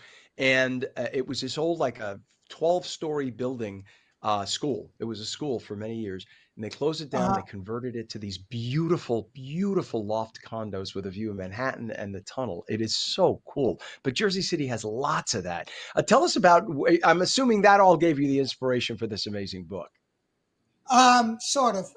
It's really more of the artists in Jersey City and art in general, because cities across the country and in parts of Europe and Asia, there's art scenes and visual art, theater, spoken word, film, music, of course, and there's all that in Jersey City. But the scene was really started by visual artists, and it coalesced around that. And I think that makes the arts in Jersey City very distinct. Well, so you did a bit of a blending of the novella and short stories, but they're all interlinked. So talk about how you decided what went where and when you structured that. Actually, the structuring was the second step. The stories really just come to me. I can't really explain where they come from when it comes to fiction and poetry, but they just came to me, and I realized they were all set sort of around an art bar that is no longer here in the main section. And also, if you know Jersey City, there's Newark Avenue, and now it's like a whole pub. And this is sort of the transition period right before that was built, but right after they stopped the traffic and it was getting there. And it really, it's just the setting, and the stories are really more about art and in the context of urban city, which happens to be the quintessential New Jersey town. Indeed. And Timothy, I mean, you've been in Jersey City for a long time, obviously, right? You've seen it change. Talk about what it was like when you were younger and what changes you've seen for the better or the worse, because I'm sure there's a lot of the traditional Jersey City you saw knocked down and you say, wait a minute, we don't need another glass tower here. So talk about that, what you've witnessed over the years. Well, there's that. It's also a bit of a transitory city where people are constantly moving in and out. And so I was able to see some of that old guard of Jersey City, of folks who grew up in the neighborhood and that kind of thing. And they grew up in the whole city as well, mixed with people like refugees from the suburbs and the rest of America. I'm a suburban refugee, and I've been here since the 90s. And, then, there was 9/11 and Sandy. And so there's been a lot of interesting ups and downs in the city. But, there's been a few books about Jersey City, nonfiction and fiction, and many of them are very good. But they're all about, they're often about the criminal element, the mafia, or the corrupt politicians, which they don't seem to be running out of, and no, but and I thought like the artists are really changing the city and people in a way that is under-recognized and has been inspiring for me since living here, and it really started to gain momentum after 9/11 and the first decade of this century, and so that really inspired me. The artists themselves. So now the characters are all about urban living. And I think that in reading this, and I was only able to leaf through, but I want to read this cover to cover and read all the stories in it because it's Thank you. something that having been raised, I'm from New Rochelle.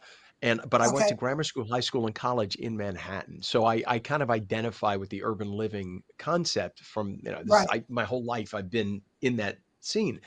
And the characters are sort of really all about urban living, right? So what was the message you were trying to leave readers with that? I'm not sure if I have a specific message, but it's just I love living in cities. I love this city, and I love city well living, right? And so I think that is so because cities are very democratic. You're very, and I mean that in a small d type of Right. way, and so you really need to be. Polite and mannerly and there's and considerate of others, and I find that very appealing. And also I think that uh, is related to creativity, and that's the essence of all art. By the way, Timothy, I think with what you just said, you just defined the difference between city and rural living by saying that. And I know what you meant, and you're not trying to get into the politics. I get it. Neither am I right now. But there is a difference when you live in a very densely populated area. If you look at the more densely populated areas in the country, they all tend to be a little more liberal than more rural areas. And that's not condemnatory of either. There is something to be said for right when you're living on top of each other, you do have to be a little more tolerant of one another so you don't get on each other's nerves. And simple as that. And so, and you tend to see poverty and things like that. So you want to help people out. So you're 100%. That sentence just defined the difference between rural and city living. Well, thank you. And it's not so much just seeing poverty or being compassionate, it's experiencing other cultures and other folks that don't, if somebody works on Wall Street and is married to an artist, and the artist is doing this and is part of other circles. So you really are exposed to other circles and other cultures and all that kind of stuff. So it's very liberating and Mhm. life enhancing. And Jersey City is literally one of the most diverse cities in the whole country. It's Yeah. as diverse. And excuse me, I'm going through a cold, so I just have to do that. As diverse as New York, if not more. I mean, you have an Indian population, Pakistani, you have Jewish, Italian, Polish. There is such a mix of cultures that makes that really helps make it such an amazing place. Then you have even where your location is. You're on the water. You're only a mile across from Manhattan. You got Hoboken Mhm. on one side. You got Manhattan over there. But yet Jersey City is still its own thing. And for Very those much. who don't realize, and just I only read this about you yesterday. I didn't realize you are an artist publicist. So how did that influence, or did it influence the stories in your book?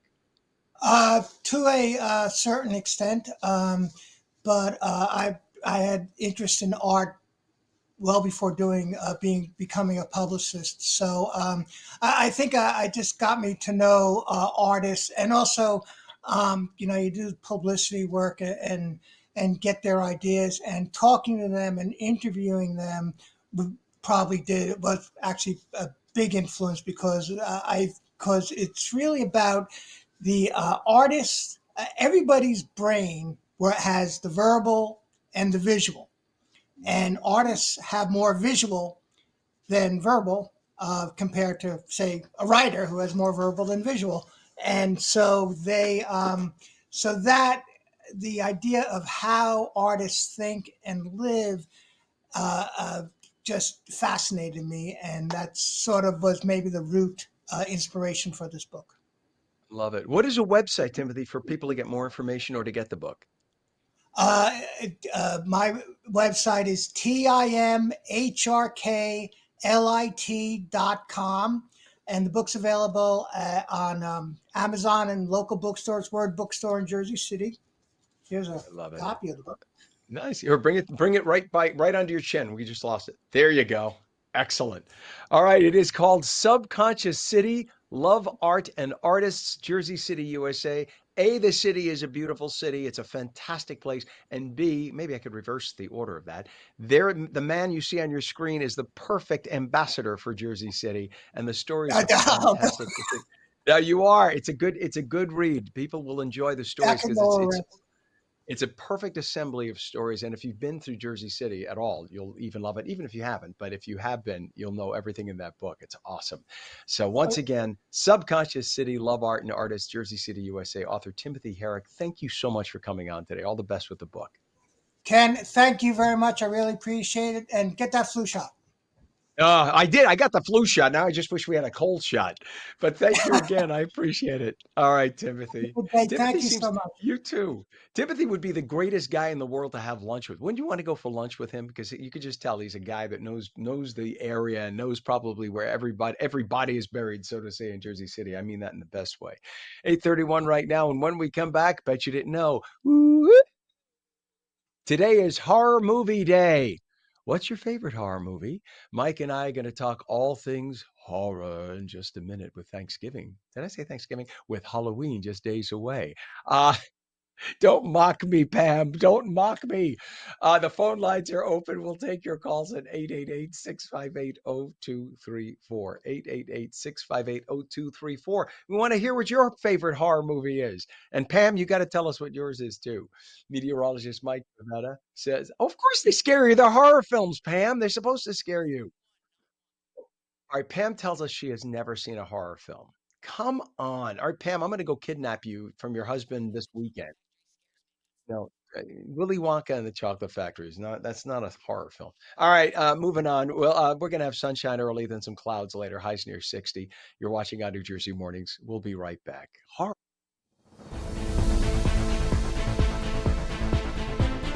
Our Stable Life, New Jersey's first equine wellness center. Are you or a loved one suffering from PTSDs, trauma, or life challenges? Consider non-riding equine therapy, where the soul is touched by the presence of a horse with a certified counselor. Our Stable Life is a non-profit at Bergen Equestrian Center in Leonia, New Jersey. We partner with individuals, groups, and agencies to help people recover from addiction, trauma, phobias, and more. Explore equine therapy for healing. BergenEquestrianCenter.com.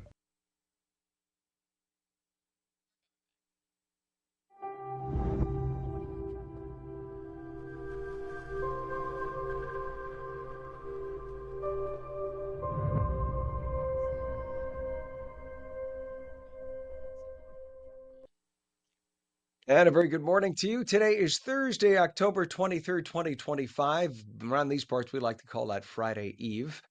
We have 46 degrees in northern New Jersey. It is 45 in Trenton, 45 now in Vineland, and 44 in Cape May. I'm Ken Rosato.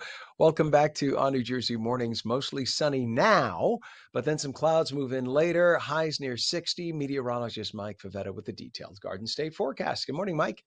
Good morning, Ken. A few clouds showing up on radar, but still it's that chill in the air that makes you grab for that extra thick sweater this morning. You see those clouds working in just as the sun rises here after 8 a.m. Most of them very high and thin, but making for a bit of a different scene across our skies today as opposed to all of the sunshine that we enjoyed yesterday. Radar is nice and clear. No threat of rain today, especially down the shore, where you'll feature a mix of clouds and sun, although in the southern part of the state, you'll actually have the most sunshine, that is, of the entire state, given the proximity to the clear high pressure that's allowing for all of those clouds to clear out. 64 is where we should be. We'll be in the upper 50s most of the day and low 60s down the shore. But beyond that, you see the clouds here on the infrared satellite bringing back a very, gray scene by this afternoon, because as the clouds develop through the afternoon, it'll keep temperatures kind of parked in the upper 60s. Speaking of parked, this tropical storm, Melissa, hasn't budged much in the last few days, doing a 3-mile-per-hour slow crawl to the west. And that is allowing for the storm to really ramp up in intensity over the next few days. The new update from the Hurricane Center, this just came in a few minutes ago. That's why you see all these numbers here. I didn't get a chance to take them off. Has the tropical storm turning into a Cat 4 hurricane by this weekend. So one to watch, especially with its proximity there to Jamaica. Predominantly going to be a rain-making system as the eye, not expected to make landfall. But again, that cone of uncertainty is very large, so it could go in either direction over the next few days. Still waiting for the hurricane hunters to get the best information to see where that eye is. And when it develops, the computer models kind of latch on to that and give a better forecast. Our forecast points to a really chilly start to tomorrow, hence the frost advisory for central and southern New Jersey. Bring the sensitive plants in. And then throughout tomorrow evening, you see a few light sprinkles try and make it through. It's one of those that it really doesn't do much in terms of rainfall. Maybe just dirties the car top if the rain makes it to the ground because the air is so dry. And then for Saturday morning, nice and cool again, chilly really for late October standards, and then back in the 50s by the afternoon. So a chilly feeling all around. Even the futurecast showing those clouds that'll be present throughout today, tomorrow, even into Friday. Kind of a grayer scene with that chill in the air through the next few days. I think Saturday starts cloudy, but by Sunday, that high pressure starts to work in, even though it breaks down and gives us a little more sunshine by the end of the day. Monday and Tuesday, also quite cool. So the 7-day forecast has lots of cool weather around with temperatures that are a few degrees cooler than where we should be. 54 by Monday. That's chilly. It's 10 degrees off from average. And then by Wednesday of next week is our next chance for rain. The short point, same deal. With the cloud cover, we don't really budge in terms of temperature, and ocean temperatures are currently in the 60s. So even that is cooling off as well, staying in the 50s into next week. A cool scene around, Ken, as we enter spooky season here across New Jersey. Kind of getting ready for the horror trivia. Are we doing that now? We're gonna do it. We're gonna do it in a second. I got to do traffic first. All Don't right. go away. Don't go far. Don't go far. We need you here. All right. So we do have some traffic to report. Mike is just going to go like, I'm just going to wait patiently. Let's take a look at Newark, or as the locals call it, NERC, N-E-R-K, NERC. We have I-80 at 21 right now, backed up quite a bit. Excuse me, I-280. See, it's happening. The cold, it's impacting the brain, Pam. I can't tell you what the reason is on other days, but today it's the cold. So you have this mess. So you're looking on, this is I-280 itself, but the exit up ahead there is Route 21. That is located by, that's McCarter Highway in Newark. And that's as you get off. So that 280 there dumps right. You could see the buildings there. It dumps right into Newark, right by the gas station there. And the McDonald's. I know where the McDonald's is. It's on the left when you make your way around that bend. Anyway, that is a mess, and that's going to cost you about 15 minutes to get off in that area right now. We have an overturned tractor trailer reported now on 202 southbound, just north of Wurtsville Road in East Amwell Township, with the right lane closed right now. And on US 1, there's debris northbound by Old Post Road in Edison. The right lane is closed there, so something came flying off of a truck, apparently. We have a crash investigation now on I-80 westbound, just east of exit 12, which is Hope Blairstown Road in Frelinghausen Township. There are 2 right lanes, we're told, of the 3 lanes are closed. That's causing a mess. Down south, the Atlantic City Expressway has had a crash for 2 hours. It is on the Atlantic City Expressway eastbound, the vicinity of Route 536, which is exit 38 in Winslow Township. The left lane and shoulder are closed. Emergency vehicles on the scene. I hate to say it, but that usually spells very bad news. It's probably a very serious accident, so try to avoid that area. Your Hudson River crossings are all a mess today. Lincoln and Holland still 35 minutes across. GWB approach upper and lower levels. Now we have bumper to bumper. You could see your lower maybe a little better on the left than the upper, but otherwise 40 to 45 minutes across. Our time is 8:39. Should I change my background too? Should I change it from here? Let everybody see what this looks like. Here, Mike, watch. See, I got it all here. Maybe this looks a little spookier.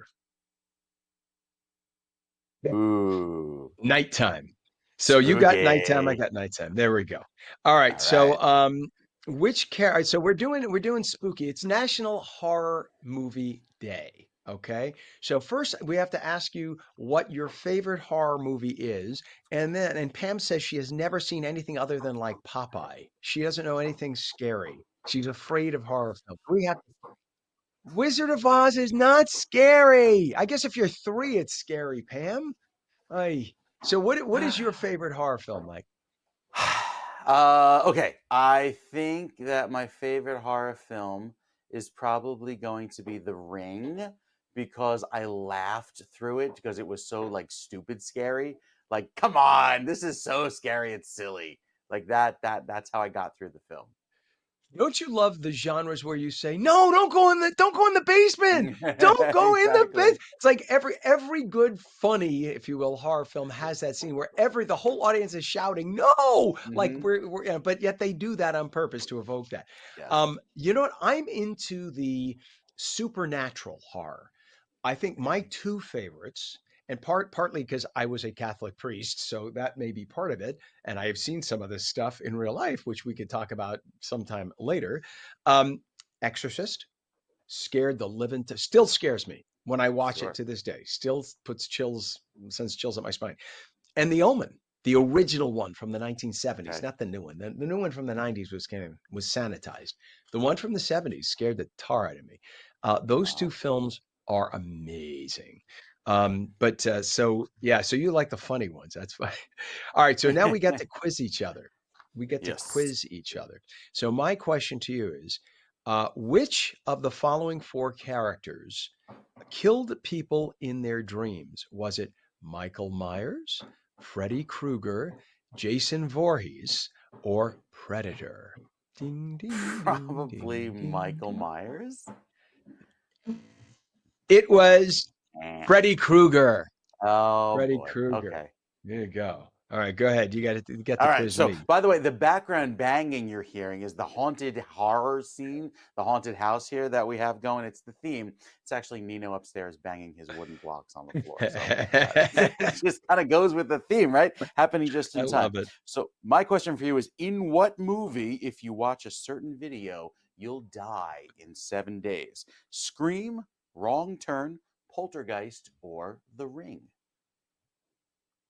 Poltergeist? Oh, it's The Ring. See that? It's Oh, The that Ring. movie, Oh The man. Ring, See, with the that's going girl to with make me the want to go. I'm going to go yeah, check it out it's now. it's a little creepy. I think you'll enjoy it. Well, listen, every time I hang around senior citizen centers, they say I'm creepy, but that's a whole other story. That's like for next week. Uh, don't worry, they're dropping the charges. All right, moving on, moving on. I'm kidding. It's a joke, everybody. It's a joke. Laugh. All right. Which horror movie character is a serial killer who possesses a doll? Is it Freddy Krueger, Jason Voorhees, Preacher Kane, or Chucky? Chucky. Yeah, Thank you. Ding, ding, ding, ding, ding, ding, ding. got He that one. wins. Okay. Okay, there you See, go. child of the '80s. At least I remember that one. But I was in high school in the 80s, just so you know how old I am. But there you go. But still, I mean, Chucky was you saw it on the billboards. You kind of saw it in the commercials, and it was yes, certainly gave me some night terrors. But in the end, You know okay. what? I got to tell you before you go on. Speaking of Chucky, I used to work for a news director at Channel. I won't tell you what it is, but I'll let you count my fingers. Who used to have a Chucky doll in his office, and he used to have the door shut, and he would throw things and scream, and then he would come out with the Chucky doll and say Chucky did it. I'm sorry. Please go ahead. I'm not kidding. That really happened. Go ahead. These are the people who do TV news in New York. Oh, the stories we could tell.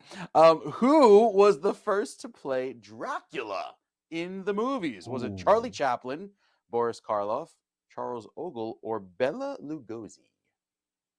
I would say, see, I mean, everyone's going to say Korolev, but I think it was Bela Lugosi It was Bela Lugosi. Good job. I think we're 1-1. because I'm old. All We're right. 1-1. It's a tie Yes. so far. It's a tie. All right. So here we go. We have time. This is the last one. Who was the first to play?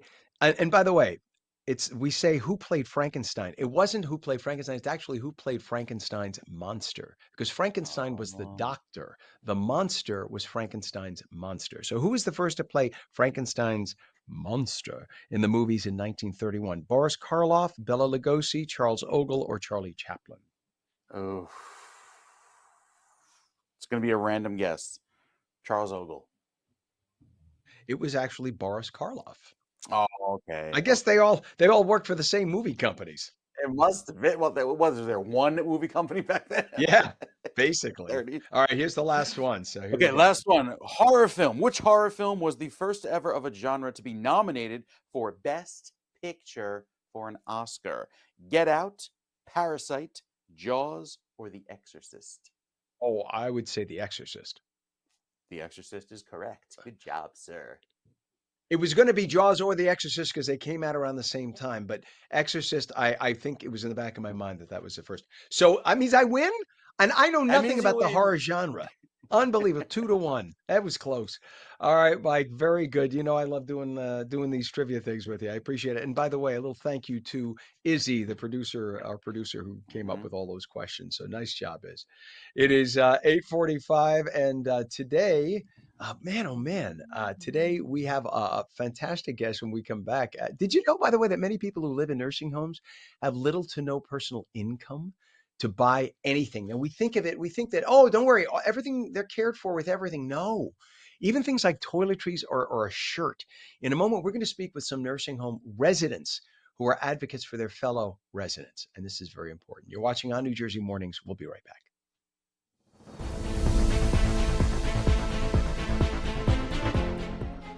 We vote to protect the Social Security we worked hard for. We vote because family caregivers deserve support. We vote to have a say in our future. For all the reasons why, AARP has information about when, where, and how to vote. Find the information you need to make your voice heard. Countdown to Election Day, presented by AARP New Jersey. Visit aarp.org/NJ Votes. And welcome back to On New Jersey Mornings. I'm Ken Rosato, 8:47 now, and we're taking your calls at 888-658-0234. Straight to meteorologist Mike Favetta now with our final check of the Garden State forecast. Spooky man. Yeah, we've got spooky colors on the drought monitor because with the reds and oranges and yellows showing some severe drought still remains across northern New Jersey. That's that area in orange here, up including almost all of Sussex County, portions of Warren County north of Route 80, and even portions of Morris County and western Passaic there. The rest of the state faring dry, but not as dry as places in the northern half of the state, even down the shore above average rainfall. So it really depends on your location of how this year has shaped up. You see that little splotch of red there? So that's shrinking. That's good news. This red, the dark red, in fact, was kind of widespread over the last 2 weeks or so. So in a slight improvement, but still technically in a drought as temperatures today hold in the 50s with dry weather for the foreseeable future, not anticipating any substantial rain going until next week, at least Wednesday of next week. Cooler than average weather creeps up the coast, will be slightly average into the end of the month. And then by the start of November, our rain chances increase into the first few days of November. 7-day forecast has that cooler trend on the way. Temperatures slide from the low 60s into the mid 50s by next week, with our next chance for rain by Wednesday. The shore points as well has that cooler feel arriving for this weekend, with that rain holding off until next Wednesday. Ken? Now, 42 degrees that we have in northern New Jersey, 45 in Trenton, it's 44 in Cape May.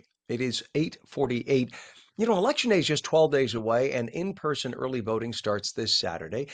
But there's an issue that often goes unspoken about, yet it affects many thousands of New Jersey's most vulnerable residents. Ray DiFrancesco and Luis Bonilla are residents of New Jersey nursing homes, and they are strong advocates for increasing what is called the Personal Needs Allowance, or the PNA. That's the acronym for it. Now, for those who don't know, and I only found out about this yesterday and I was shocked. This is a small monthly stipend intended to help nursing home residents cover basic personal expenses that are not included in their care. Did you know that toiletries are not included in their care? And basic clothing, even a haircut. We have Ray and Lewis on with us right now. Good morning, Ray and Lewis. Good to have you on. Good morning, Ken. How are you? Morning, I'm Karen. good. Thank you, gentlemen, both. I was shocked. You're living in a nursing home, and I know they ain't cheap. They're getting a lot of money, and yet you don't have the basics. They don't give you toiletries in a nursing home. So talk about the personal needs allowance. Well, it's an allowance we get every month. It's only $50. It comes from our Social Security check. They keep the rest. And living in the Garden State with cost of living, it doesn't go far. $50 is like you could spend that in 2 minutes at your local CVS or Walgreens. That's unbelievable. And so the PNA, tell everybody what the PNA covers. It's not just toiletries, right? Yeah, we actually Um, get PNA for a lot of different things. It's great that you already knew that, people think that everything is covered for us. But when you think about all the things it still has to cover, like clothing, haircuts. Now, yes, we do get toiletries, but the quality is so poor. I would say they're worse than what you would get at a dollar store. Actually, we go to a dollar store to buy toiletries because it's better than what we get. Our food tends to be poor at best and not healthy for us. So often we have to subsidize it with snacks, and snacks from vending machines are very expensive, and also anything we really want that make us kind of who we are, our crafts, the things we love, which Lewis will talk a lot more about, isn't covered. The other thing is P&A is set first by the federal government at a minimum of $35, but then the state can change it. New Jersey's is only $50. We are one of the most expensive states to live in, but we have one of the lowest P&As in the country. How, I mean, the idea of $50 a month is almost I hate to say it, it sounds like a joke. $50, I could see even 50 a week would be obscenely low, but 50 a month is, it's like you want to ask people, all right, come here a second, legislators, come here a second. How how often do you go into a CVS or a Walgreens or buy a t-shirt? Pick up the phone and check Amazon and see how much like an Amazon Basics t-shirt is $12 or $11. I guarantee most people who are responsible for figuring out that price have never done that. Because if they had, they would realize this is unsustainable. You can't survive on something like that. So now you're both advocating for change. What would you like to see from the lawmakers in Trenton? Well, one well, thing we this could do a bill call asks. to action. Your viewers could call your local legislator. Email every call and email makes a big difference. So far, we've gotten bipartisan support, committee votes. We need a floor vote and the governor's signature, and you know, it'll be made into law. Yeah, so what Right. we're trying to And do is we're yeah. trying to get the personal needs allowance boosted to $140 a month. And then after that, it will be adjusted with inflation. So right now, in the budget, there's just a flat number amount. And every year it doesn't change. So with Social Security, you get a cost of living increase. Well, we don't. So we'd like to get it set to 140 and after that, get it set just like Social Security is reset based on the inflation rate. So we never have to go back and have this discussion again. Yeah. And this Haircuts is are just $20 here. That's crazy. That's crazy. Yeah. $20. And so that's two-fifths of your whole month. And you Right. still have to make the rest stretch. I mean, why? I see. I guess maybe it's my misconception. You would think, why doesn't a nursing home provide toiletries? I mean, you would think that's just part of it because they're getting I Well, guarantee they're getting a fortune. okay, first they are getting a fortune. What they do provide toiletries. Now, let's be honest, but if we sent you samples, you'd be horrified by them. I mean, I talk about it, I literally go to the dollar store to buy body wash because it's better quality than what I get. The mouthwash is horrible. The denture adhesive that people use is really disgusting. The toothbrushes, the quality is worse than they give homeless people. But we get it every day. And they think that's acceptable. And we just say it's not. I mean, one really scary thing is a lot of times we ask for bingo prizes, and instead of asking for really cool things we like, we ask for things like shampoo, which is kind of sad. It's, I think, beyond sad. That's it's really, really disgusting, actually. And the idea that that this is where we are today, and we're not thinking ahead at what people genuinely need to live a life in what's supposed to be the golden times for many people. I know nursing homes are not only for retirees. Nursing homes are. I have a very dear friend who's 60 in a nursing home because of medical issues, but it's just not a way to have to struggle. You shouldn't be struggling to live your life there, and this is awful. And again, as we said, this is a very expensive place, and you would think that instead of the amount of money that's being given to the nursing home companies, that some of that could go to the residents, a little more than $50 a month to help people out. What would you say that the most challenging, and either one of you could take this, the most challenging part of being in the nursing home? Is it dealing with the day-to-day needs, or what else are the challenges that you would need? Well, stretching to $50 is really tough. Some of us like to order food, and pizza, delivery, and drinks is $50 right there. And we have hobbies. I love music. A CD costs $30 nowadays. Snacks are $2 in the vending machine.